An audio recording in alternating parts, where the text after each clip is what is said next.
ایک شخص جس نے پاکستان کو معاشی طور پہ تباہ کیا، جھوٹ بول کے پرائم منسٹر کے جہاز میں لندن بھاگ گیا، ایبسکونڈر، منی لانڈر، جناب والا وہ کل واپس آتا ہے پرائم منسٹر کے جہاز میں بیٹھ اور آگے کیا کہتا ہے میں فائنانس منسٹر بننے آیا اور مفتاح کو قطر ایئر ویز میں بھیج دیا۔ حسابدار تھوڑے سے بھی بہادر ہونا، بزدل نہیں ہو، میرے پہ لا سوٹ کرو نا، کورٹ میں لے کے جاؤ، مجھے علی گڑھی جھوٹ بول رہا ہے۔ ایمریٹ سیلز کا یہ 144 والا تم نے کیسے خریدا تھا مجھے پتا ہے، زمین ایل سیکٹر میں کتنے کی خریدی تھی مجھے پتا ہے، باقی تمہاری پراپرٹیاں دبئی میں جو تمہاری اور تمہاری چھپے ہوئے ناموں میں مجھے پتا ہے۔ تو منی لانڈرنگ کے اندر 150 سے زائد مقدمات میں مطلوب تھا، اس شخص کو لا کے دوبارہ ملکی خزانے کی چابی جس اس کے ہاتھ میں پکڑائی جا رہی ہے۔ نیشنل سیکیورٹی کا ایک اہم معاملہ ہے، سیاسی عدم استحکام کے خاتمے تک طور پہ بھی معیشت میں بہتری نہیں آ سکتی۔ روئیں، چیخیں یا پٹیں، اسحاق ڈار وطن واپس آ چکے ہیں۔ وزیر اطلاعات مریم اورنگزیب کا فواد چودھری کے بیان پر رد عمل، کہا غیر ملکی ایجنٹ، ہیروں اور گھڑیوں کے سوداگر اور آٹا چینی چور کا رونا بنتا ہے۔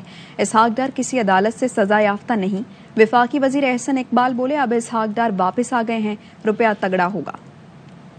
آنے سے روپیہ جو ہے وہ تگڑا ہونا شروع ہو گیا ہے، انشاءاللہ معیشت بھی تگڑی ہوگی۔ آنے سے جو لوگ اسپیکولیشن کر رہے تھے شاید ان کو سگنل ہوا ہے کہ سختی ہوگی۔ سر ایسا تو نہیں، ان کا انتظار میں یہ بڑھا کے رکھا گیا تھا اور اب ان کی آمد پہ کم کیا جا رہا ہے۔ ڈار صاحب کے پاس بڑا ایک تجربہ ہے اور IMF کے پروگرام کو کامیاب کرنے میں انہوں نے ایک بہت کلیدی کردار ادا کیا۔ مہنگائی یقیناً جو معیشت مستحکم ہوگی مہنگائی بھی کنٹرول میں آئے گی۔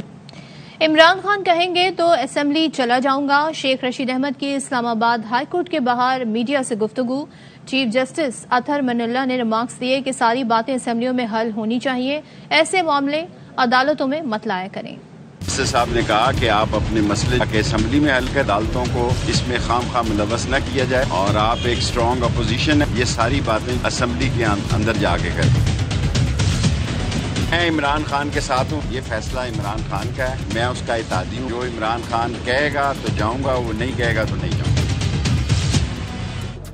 72 رکنی وفاقی کابینہ کے خلاف شیخ رشید کی درخواست، اسلام آباد ہائی کورٹ کا شدید برہمی کا اظہار۔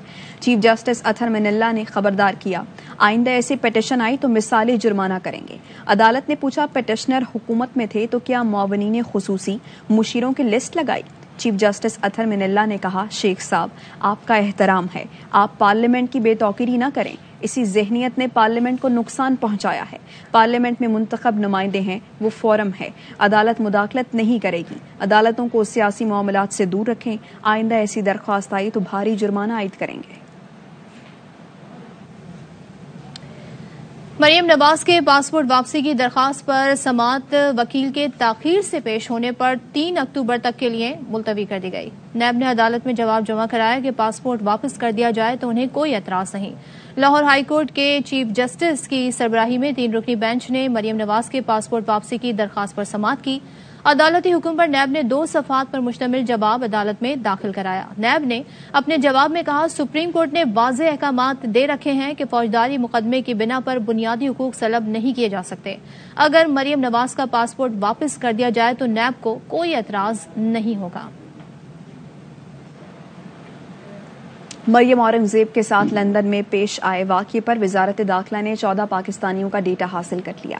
وزارت داخلہ نے ان افراد کے پاکستان سے جاری کریکٹر سرٹیفکیٹ منسوخ کرنے کا فیصلہ کیا ہے۔ نائکوپ اور پاسپورٹ منسوخ کرنے پر بھی غور کیا جا رہا ہے۔ وزیر اعظم کے معاون خصوصی عطا تارڑ کا کہنا ہے برطانوی حکومت سے بھی رابطہ کیا جائے گا، ان لوگوں کے لیے وہاں رہنا مشکل بنا دیں گے۔ برطانیہ کے دورے کے دوران باقی وزیر اطلاعات مریم اورنگزیب صاحبہ کے ساتھ جو واقعہ پیش آیا، رانا ثناء اللہ صاحب سے درخواست کی جائے گی اس پہ قانونی کارروائی عمل میں لائی جائے۔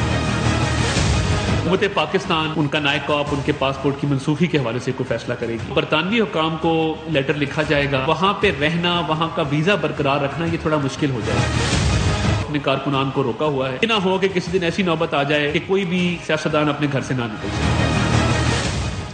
مزید خبریں بھی شامل کریں گے اس بریک کے بعد۔